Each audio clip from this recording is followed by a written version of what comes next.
Hi, this is Scott Garibay, and today we're going to talk about Dungeons & Dragons, and we're going to talk about being the most disruptive player on this planet, because that is my fate.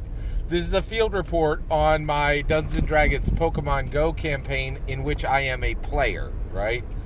Right there. I'm saying it's my campaign, right? Because if I drop into your game, trust and believe it's my campaign. Like, I don't... Woo! I got to talk this through, man. Holy cows.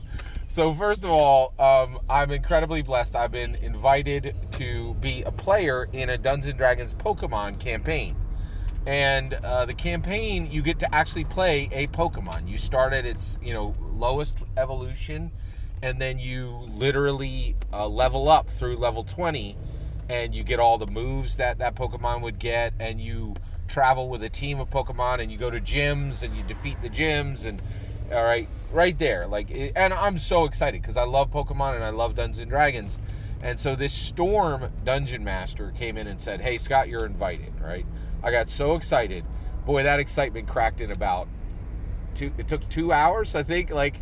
So basically, the Dungeon Master was very excited to, that I would be a new player. And I was very excited that I had this invite. Right? I don't take an invite to a Dungeons & Dragons game lightly, right? This is, and boy, oh boy, are we right? Dungeons & Dragons invitations do not come lightly nowadays. Finding a Dungeons & Dragons physical table game is incredibly difficult, right? Because there are not that many good Dungeon Masters out there. I have it on, and this isn't some, scrub Dungeon Master coming up and saying, "Hey, you want to play in my game?" I got good friends who are like, "This is, you're in for a treat, man. This is a good campaign," right? And so he's vouched for by at least two of my friends, right? And this game has been going on for weeks or months now, and also when I got three documents. I got a player character document, I got a location document, and I got a general world document. And this Dungeon Master has done an incredible amount of labor to make this accessible, cool, fun, to build it awesome, right? And so I'm very blessed to even get this invitation. So Dungeon Master invites me, and this is a new record for Scott Garibay. I am a terrible player. I've said this many times on this channel, and people think I'm joking. I am a horrendous player. I mean, terrible. Like, you have no idea how bad. Like, a bad player, right? And so let's get into it. So first of all, what are my crimes against the Dungeons and Dragons community as a player, right? I'm a baller Dungeon Master, but I got some, there's some problems, right? Okay, so first of all, I will Dungeon Master from the player seat, like you would not believe, right? So first of all, one of the threats, right? I don't like that I'm just playing a Pokemon in this game. I would much rather be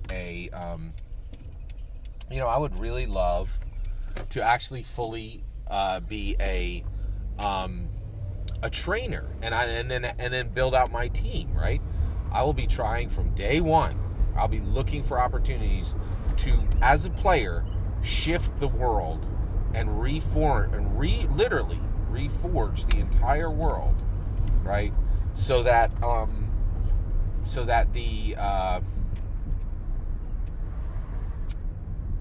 I would be playing as a trainer rather than just a single Pokemon.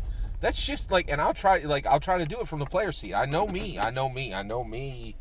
right? I will do it literally from the player seat. I'll attempt to use the narrative power I have as a player to recraft the world, to shift the entire game to a trainer with multiple, and that's not the Dungeon Master's vision.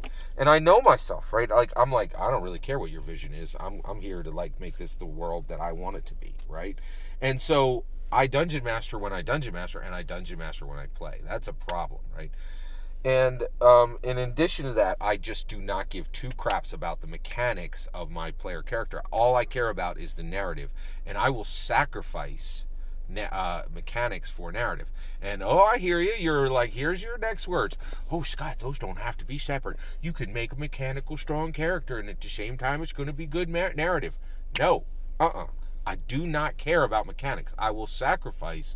I will run the most suboptimal crap build at your table if it gives me even 3% narrative juice, right? And this drives players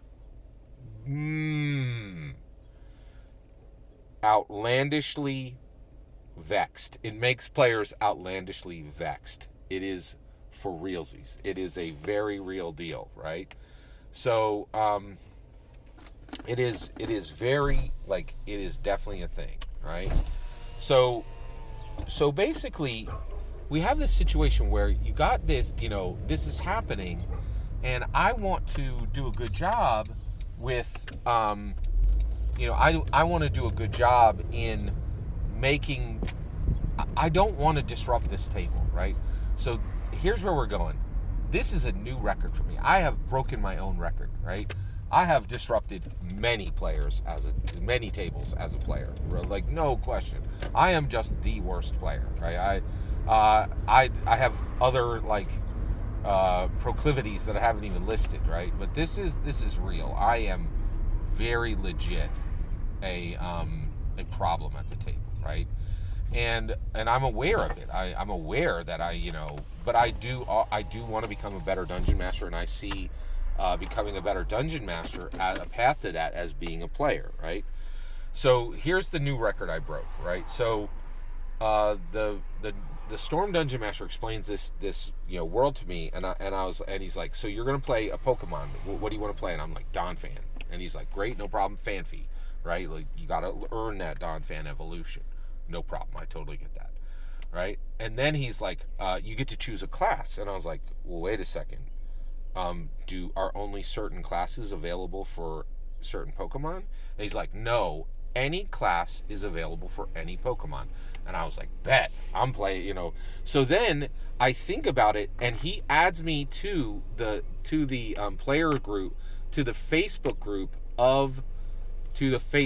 This was a mistake. I think he made a mistake. He should have never added me to the Facebook group, because I said, hey everybody, I'm Scott Garibay. I'm going to play Donphan, and my chosen class for Donphan is Wizard. The thread melted. I'm not kidding. I went home. I put this in the thread. I got a coffee at Wawa and went home. I actually didn't get a coffee at Wawa because I can't drink coffee that late at night. I got a, what did I get?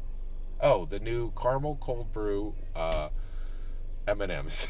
So, and then I went home, and my wife was in bed, so I get down, and I'm like, hey, this is a 1986 Buick Regal I want to buy.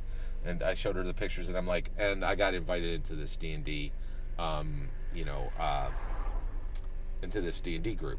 And she's like, didn't you want a Grand National? And I was like, yeah, I thought this Regal was a Grand National. And she's like, what about the Pokemon D&D? And I look, and as I'm telling her, I'm like, so excited, I'm going to play this Sunday. The thread is just blowing up. And two players are like, Donphan, like, Fanfy Wizard? This should be Fanfy Barbarian. This should be Fanfy Fighter. This should be, it's Canbat. Like, they were, like, just torqued. And the entire thread just blew up, right? Like, you introduce Scott into your player base, everything blows sideways, right? It's just like, I was like, I have broken my record. I have caused disruption and a lack of peace before I have even sat down at the table. Like, and I just felt so bad and so terrible. To the Storm DM's credit, he's like, hey, don't worry about it. Just show up on Sunday. And then I was like, I will show up on Sunday. I'm going to go radio silent.